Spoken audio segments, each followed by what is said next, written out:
Hey everyone, Stephen Lowisz here with GTM Secrets, everything go to market, sales, marketing, RevOps, you name it, we're all across the board. Today I have Saad with me here, who is a RevOps expert, been with some pretty cool companies, but Saad, do you mind taking a second and giving a little bit of background on yourself? Sure. Thank you for having me, Stephen. So, my background is very similar to a lot of sales ops folks. I come from a finance background, banking, FP&A, early on in my career, accounting, and hated it. I always enjoyed the sales aspect of it, um, and stumbled into sort of supporting sales finance, really enjoyed it, and then basically made it a mission to get into sales operations. At that point in my career, I didn't even know what that was, nor was it something that, was sort of branded how it is today.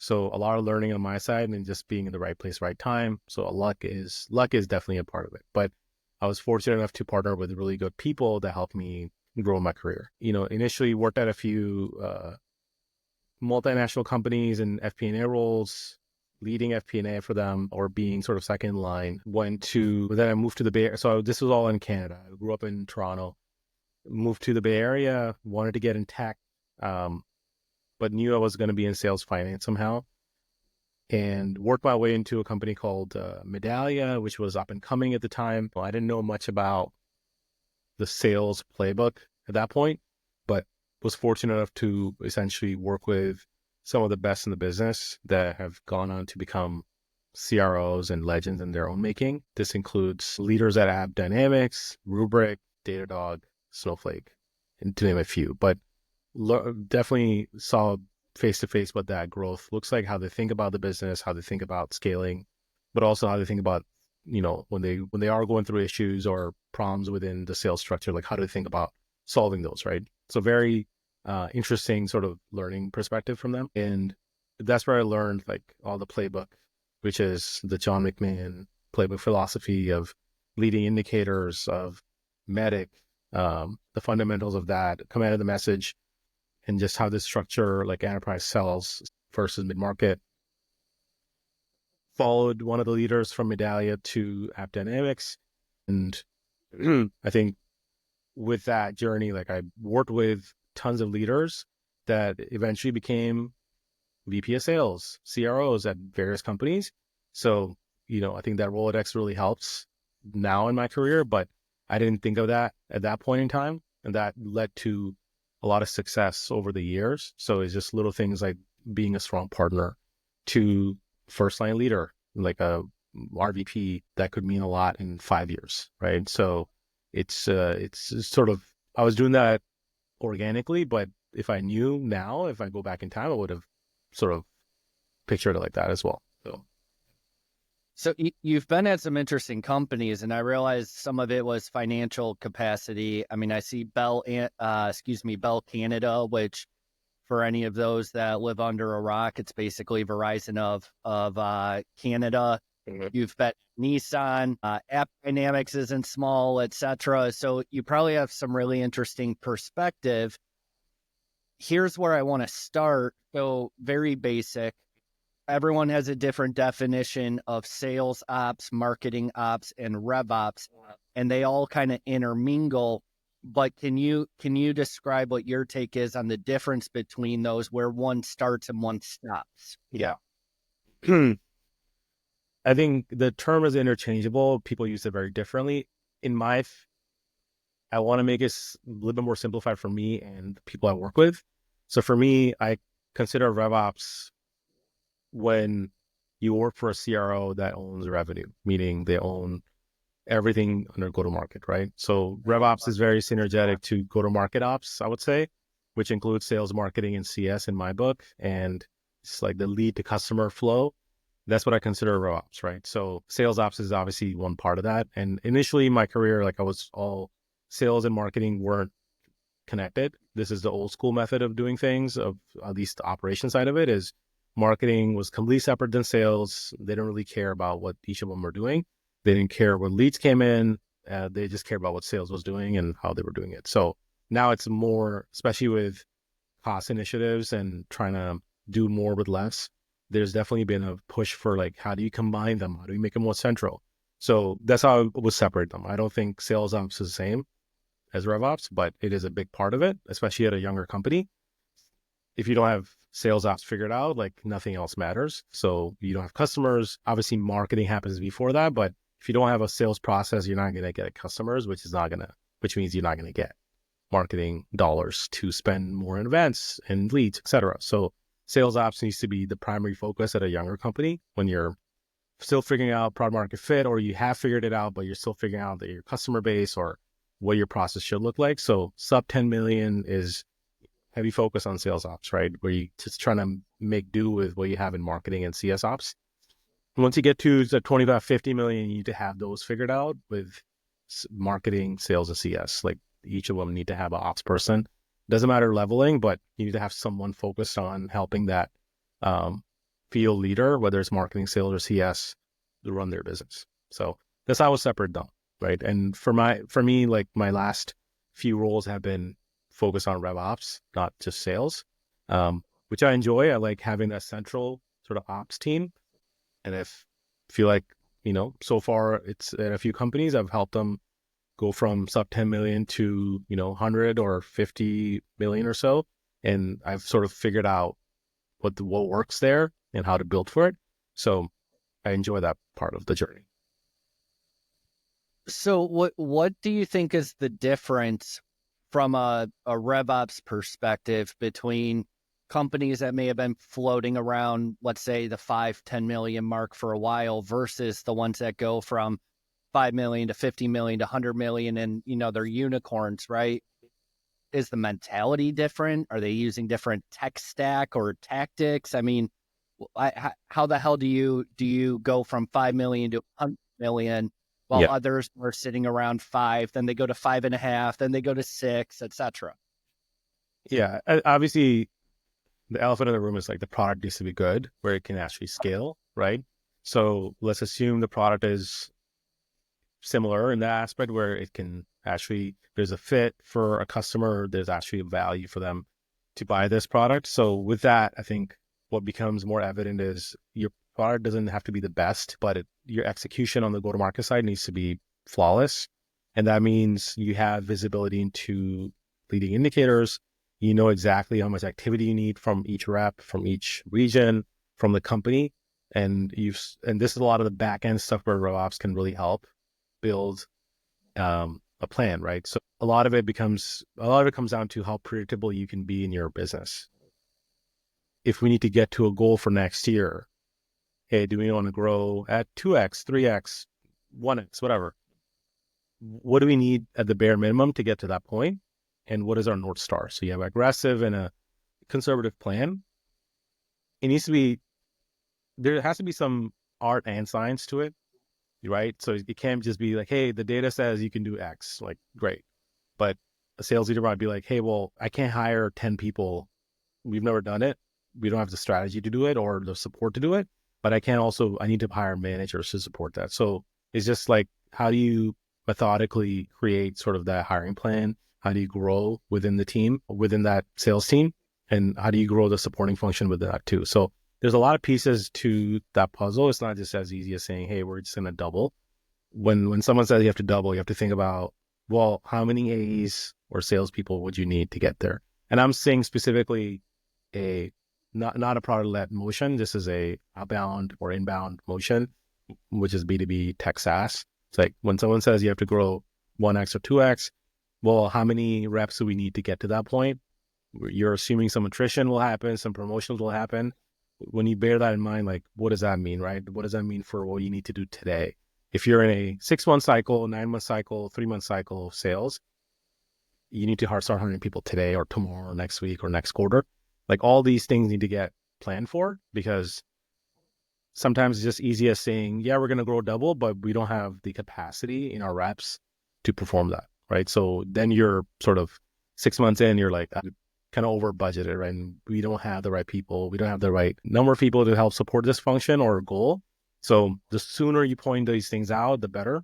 And I think that's the mark of a good RevOps or any ops person, is how proactive they are in finding out some of the bugs and problems that you might face as a leader, sales leader, no matter what level, and they can point those out for you, right? So it's not just to say, hey, there's a problem. This might be a problem. It's more say, we're not going to reach our goals because of XYZ reason, right? And you kind of sort of create an action towards them fixing it instead of just thinking about it yourself and not voicing it. So I think what I've seen as success with really good ops people is they're sort of the eyes and ears of every salespeople or leader they work for. And they usually tell them things they haven't been thinking about because they're busy closing deals or working on progressing deals or whatever in that case. But they're sort of looking at the 100 metrics that they are not looking at, that they don't want to bother them with, but they're essentially coming up with their story of, this is why we think we're going to hit this number. This is why we think we're not going to hit it.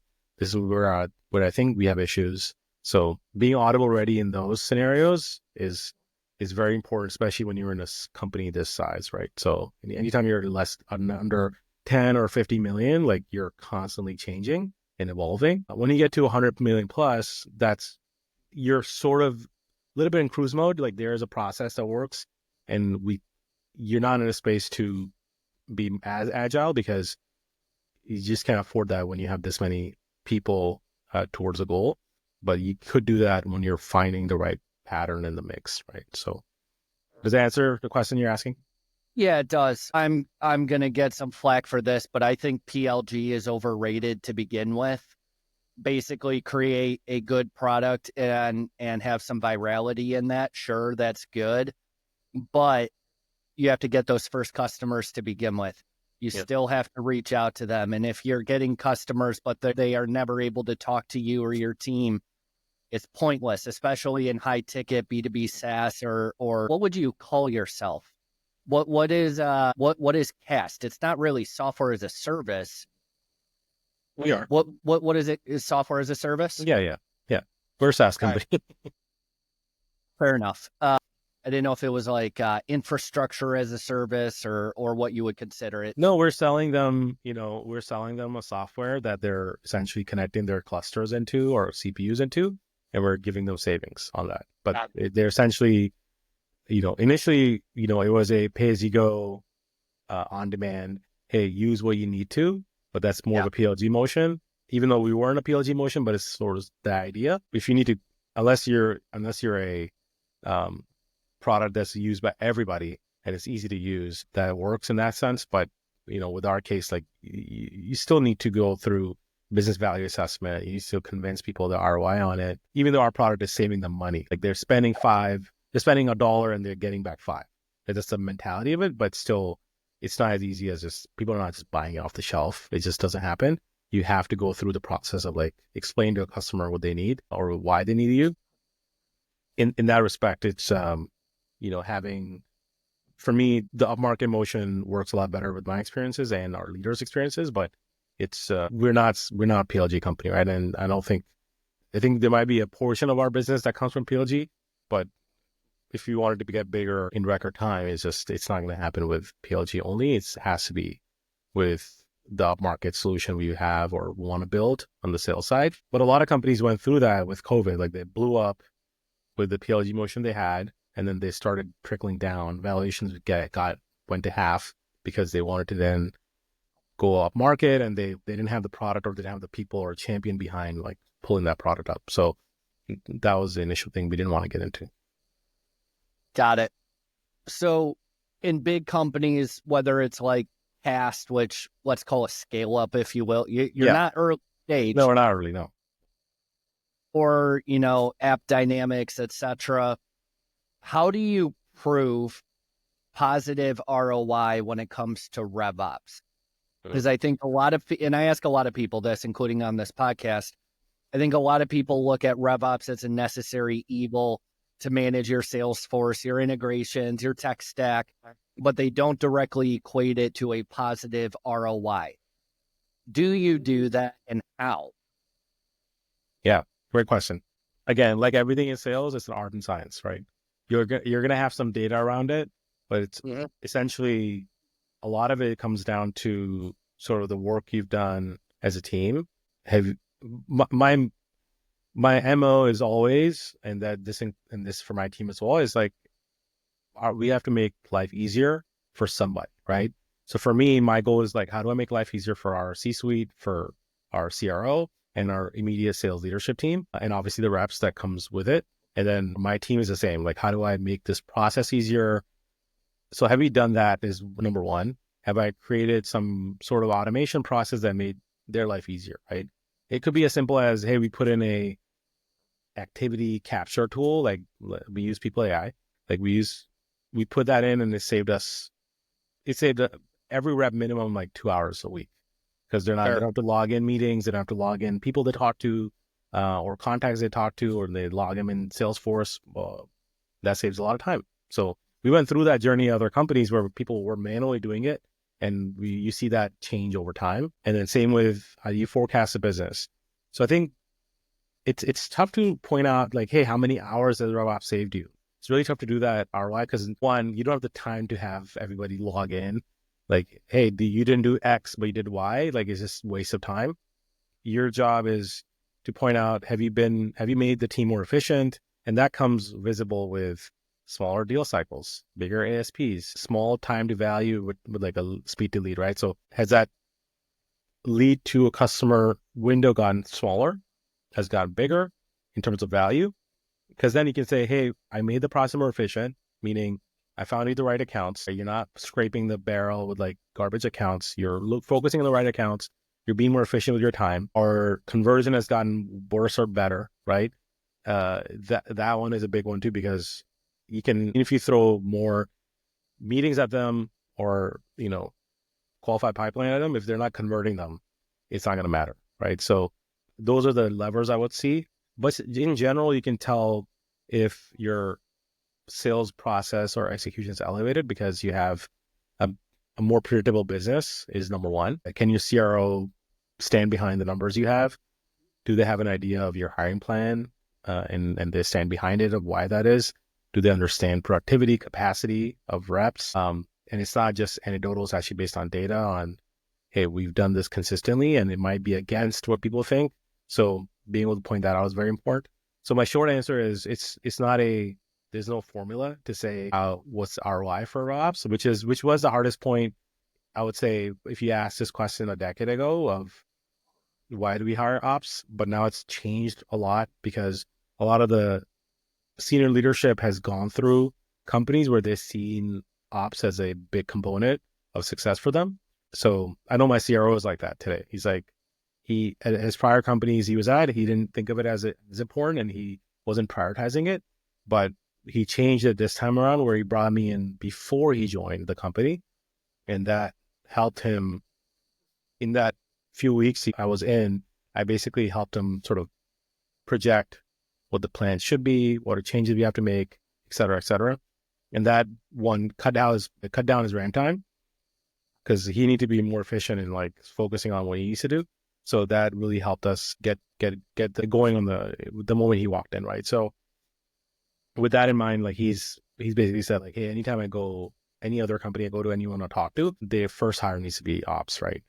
So it doesn't have to be like a senior level person, but it needs to be someone that can help them think about the business. A lot of times what I've seen is a lot of companies have junior people, and this was the case at a lot of companies I've been at too, is especially the small ones, is they had someone that was excellent at what they were doing, but they were junior and they were getting everything done.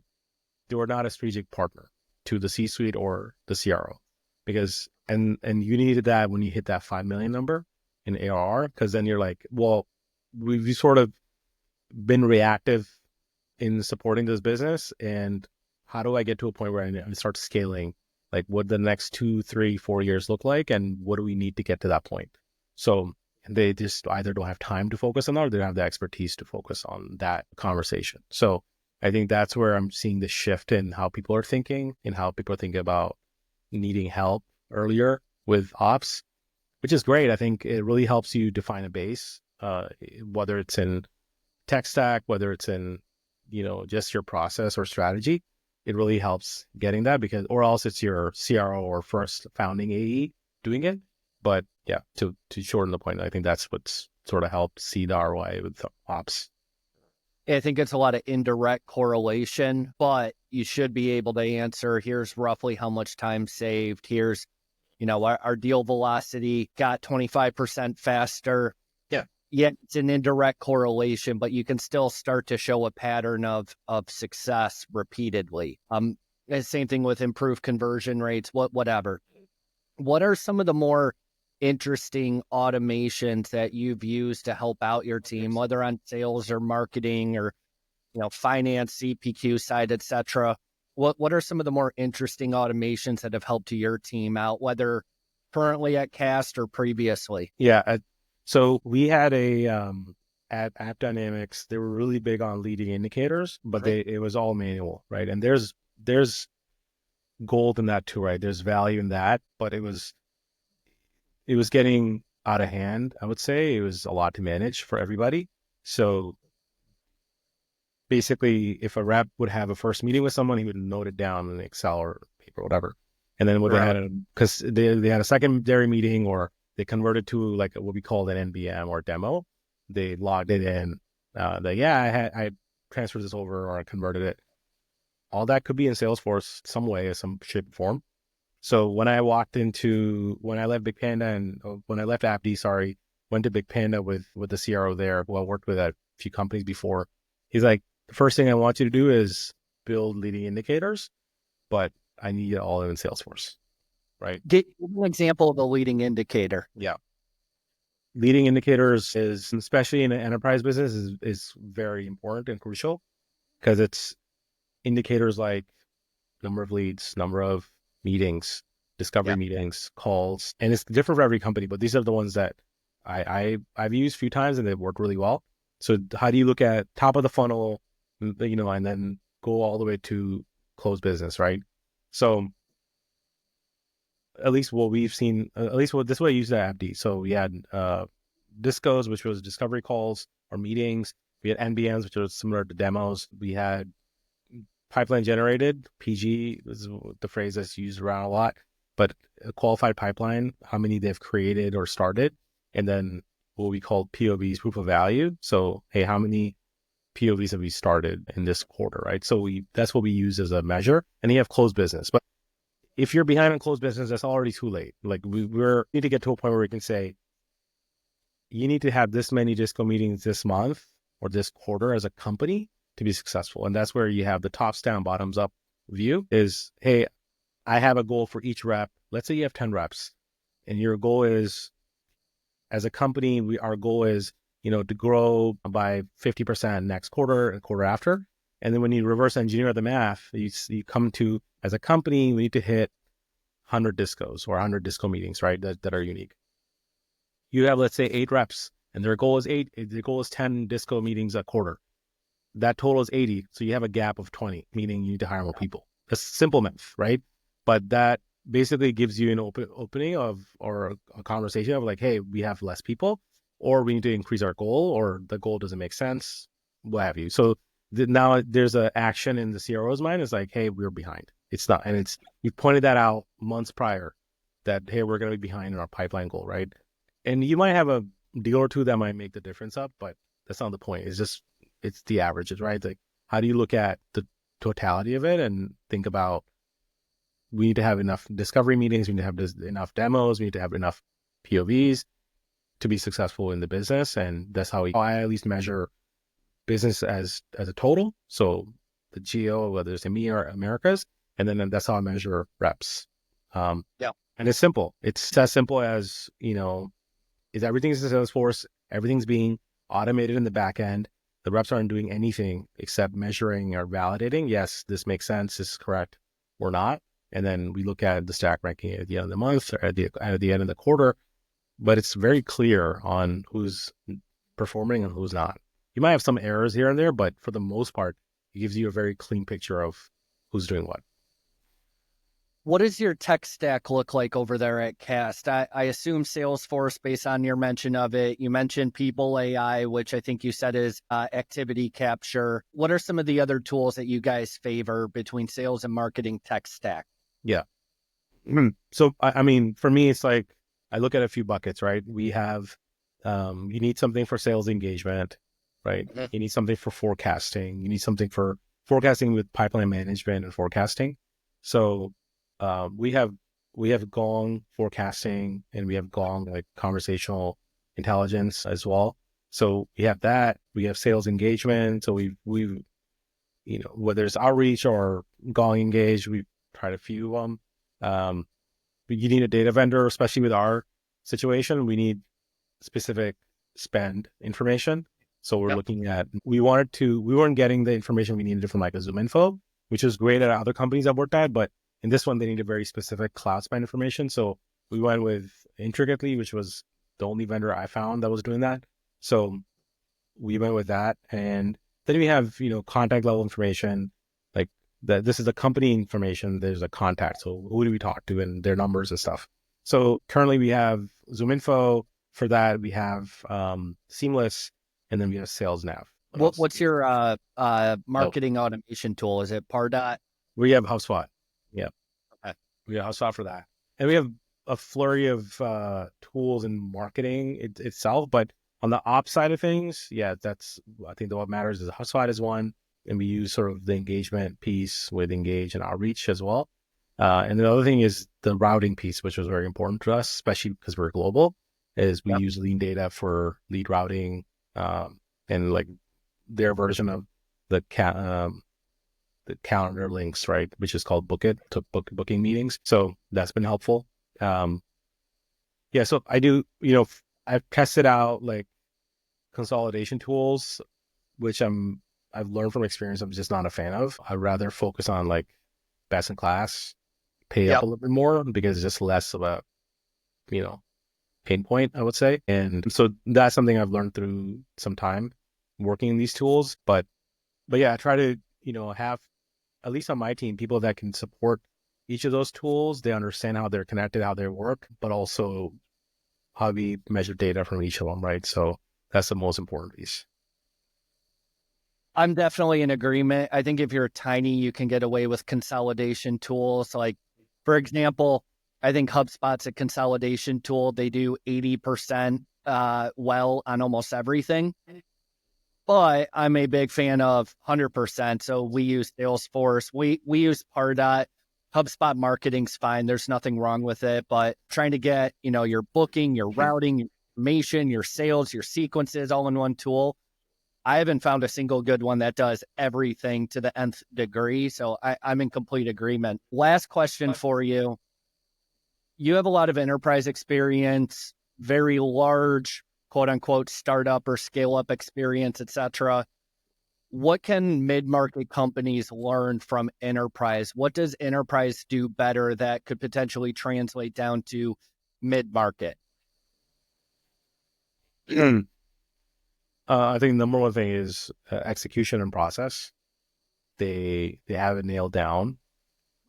And we're trying to replicate that as well at Cast from our experiences at prior companies. And they just do that really well. They have a cadence of how they measure success on whether it's rep performance, whether it's business performance, and how do you inspect deals differently. So they spend a lot of time doing that to make themselves more predictable. So I think we've replicated that as well at Cast, whether it's small or big deals, but I think focusing on the right ICP and just not jumping on every opportunity is very important. So the execution is very different at bigger and smaller companies, just because you have a lot of cooks in the kitchen, you have a lot of opinions, while it's sort of a little bit segregated in a bigger company where you're usually a team that's making the decision and we run with it. We just don't have the energy or time to like get everyone's opinion on it. So I think that's where it differentiates a little bit. And they don't really mess around with like testing new things, right? So you want to fail at this stage. We're failing fast, which is fine. But at some point, it's gonna click, and then we're gonna find a pattern, and we're gonna have to stick with it. You write it out right that way. You change as you need to, and you do A/B testing, and you want to be more agile. But you're not really as agile when you get to like 200 million, 400 million. You just can't afford it because you have to be predictable in how you run your business, and it's a lot bigger what your deliverables are. So I mean, the point can be made that, I personally enjoy like the agileness or the chaos of this side of the company. At the same time, you want to learn from your mistakes and fail fast and like tweak. That isn't, scalable, I would say at some point. So we're just doing it because we're finding a pattern, right? And once we do, then we just run with it. And not to say we haven't found a pattern. There's things that are clicking and we're not touching those. Like when I walked in here, we didn't have a before.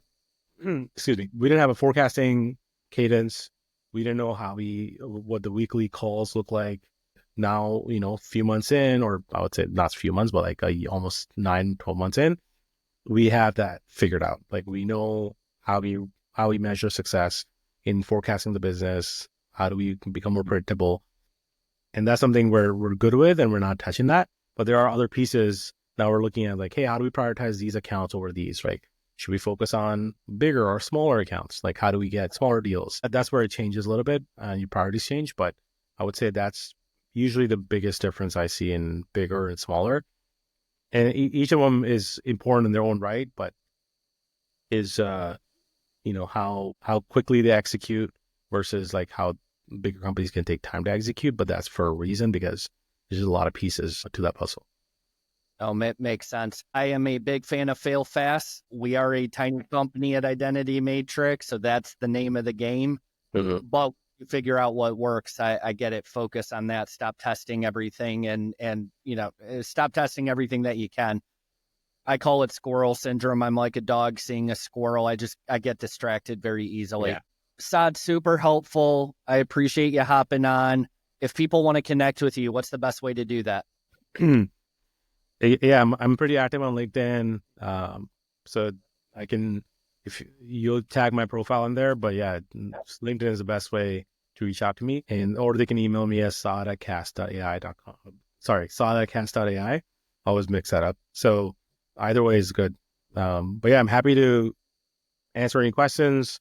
I'm happy to, give some guidance where needed, but I'm grateful that I have some experiences that I can share with people. And I know there's a lot of people that are looking for some advice. I love it. Really appreciate it, man. Thank you so much. Thanks, Stephen.